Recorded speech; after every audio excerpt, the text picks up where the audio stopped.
As a hyperactive woman with ADHD, I'm sure this happened to you before.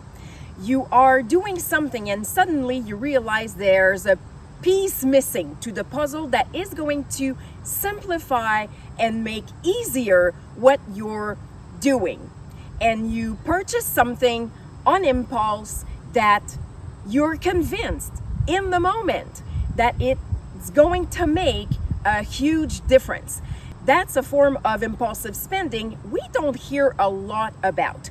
In this week's video, I am sharing what happened, the $32.18 that is still stuck in my throat because I'm pissed I had to spend it, and how your money archetypes can actually help you uncover your unique money blueprint. Being a hyperactive, high-achieving ADHD woman definitely has its advantages, but sometimes it can actually play against you. And here's what I mean.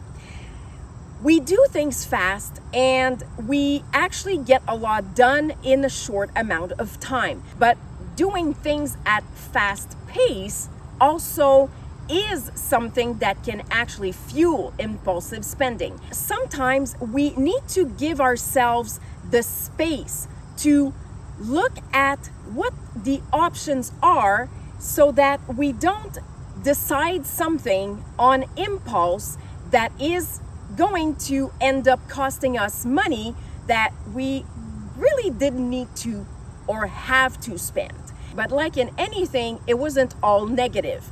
It allowed me to really see how two of my four archetypes really interact with each other and play out, which is a good thing because money archetypes are not just there to help you understand your behavior with money. It also helps you see the ADHD challenges that you have with money through your archetypes. And that's really cool. So, of course, it's not something that I want to do often, spend money that I don't have to. What I want you to see is how hyperactivity can influence impulsivity, and this duo can be quite costly. So here's what happened. Last week, I filmed the video only to realize while I was editing that the background noise was competing with my voice. And the thing is, because I was preoccupied and because sound is important for me, it was an issue I really wanted to fix. It's not that you couldn't hear what I was saying, it's just that every car in the background was making so much noise that it was making the listening that much harder. So while I'm editing, and I'm going somewhere with this, and it has to do with impulsive spending, but from another perspective. So while I'm editing, I know there's a function that allows me to separate the sound, so separate my voice from the background noise. The thing is, the software tells me that I can only do that for videos under 15 minutes. And impulsively, I go and purchase the thing only to realize at the end that I could have done it for free. That's another form of impulsive spending. And it really pisses me off because, yes, it's only $32, but I didn't have to spend it. And when I look at my archetypes, the Maverick says, well, it's not that big of a deal. Let's see how we can maximize so that we can actually use all the paying options as much as we can in that short amount of time. The accumulator, which is my last archetype, is like, yeah, but I mean, that's an expense that could have been avoided. Duh. So that's where I see how my archetypes play together or against each other. And it's really interesting because the Maverick and the accumulator are really opposites. And when they work together, they work really, really well. So yes, I did spend $32.18 to be precise, for nothing. That's another way of seeing impulsive spending. So it's buying something impulsively because you think you need it. And it's not something that you already have necessarily. It's just something you're like, oh my God, I need this because it's going to make this so much easier.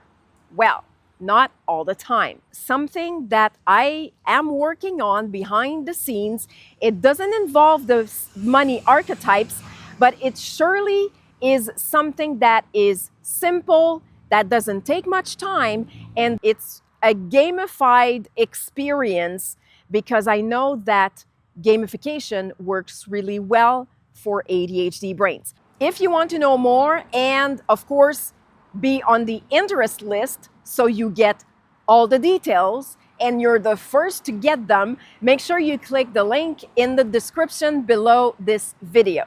Whatever you do, managing money, preparing meals, planning your day of work, you need to make sure that the way you do things match the way your brain works. And I know I say this all the time, maybe you're even tired of hearing me saying it, but it's one of the basics when it comes to ADHD. So if something doesn't work, you pause, take a few steps back, and say, okay, how can I do this in a way that works for my brain?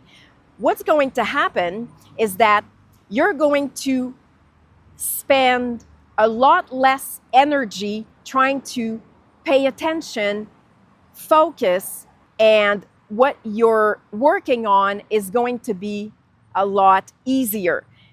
The challenges that ADHD comes with often increase when what we do isn't in alignment or doesn't fit the way our brain is wired. So keep that in mind. If you're using a certain software or application to manage money and you realize that it doesn't really work, let me give you an example.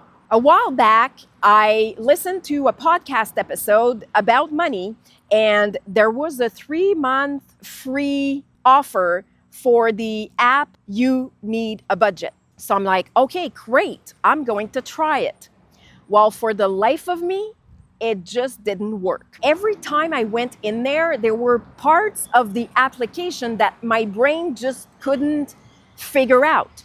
So instead of forcing myself and trying to convince myself that it has to work and I have to change how I do things to make the app work, I just stopped using it. Am I going to return to it eventually? Maybe, probably, but at the time, it just wasn't working. And that's important. Giving yourself permission to actually not force yourself and not impose on yourself anything or any method or any strategy that doesn't work for you. Even the ones that I share, because it might work for me, it might work for a lot of women with ADHD, but it's a possibility that it doesn't work for you, and that's totally okay.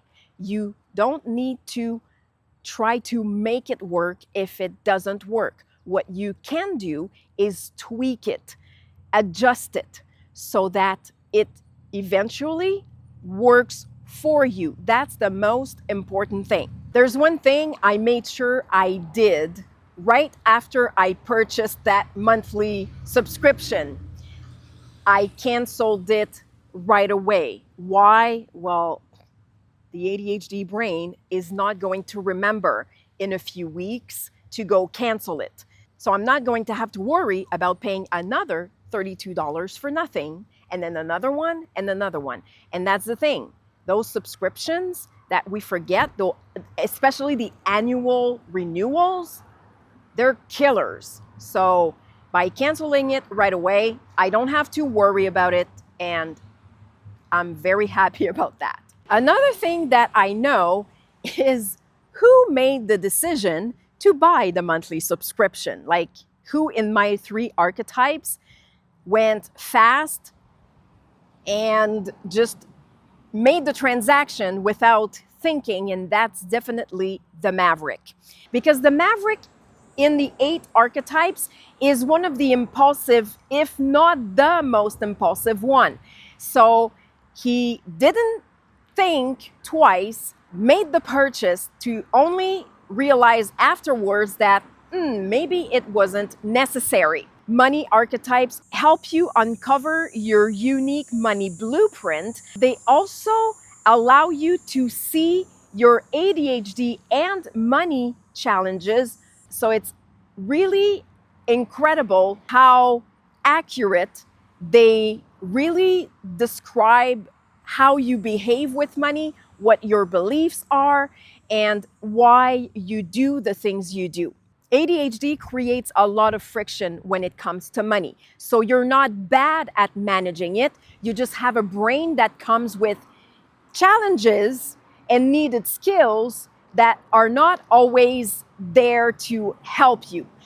If you want to know where that friction is coming from, make sure to grab your free ADHD and money quiz. It's going to give you exactly where that friction is more damageable for your finances, and it's not to judge. It's going to give you a lot of clarity and help you identify what your primary friction point is. With debit and credit cards, money has become this vague and non-existent concept, right? And like I was mentioning in previous videos, what the ADHD brain doesn't see doesn't exist. So once in a while, pay cash. It doesn't have to be a big amount. It can be $20, even $5, so that the connection that we don't have with debit and credit cards, you do have now and then. If you like this video, make sure you subscribe to my YouTube channel and that you share it with someone you know. Money isn't impossible to manage with ADHD when you have the strategies that make it easier for your brain to initiate action and follow through. Until next time, make sure you keep on rocking that phenomenal ADHD brilliance of yours, and we'll catch you in the next video.